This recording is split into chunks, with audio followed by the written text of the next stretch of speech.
even rust en kijk eens ver vooruit.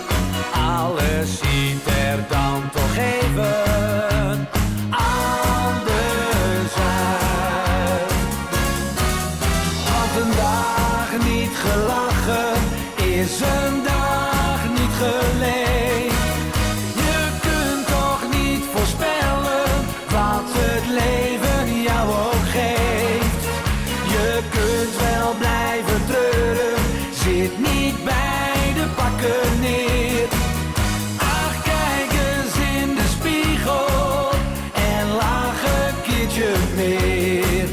Ach, kijk eens in de spiegel en lach een keertje meer.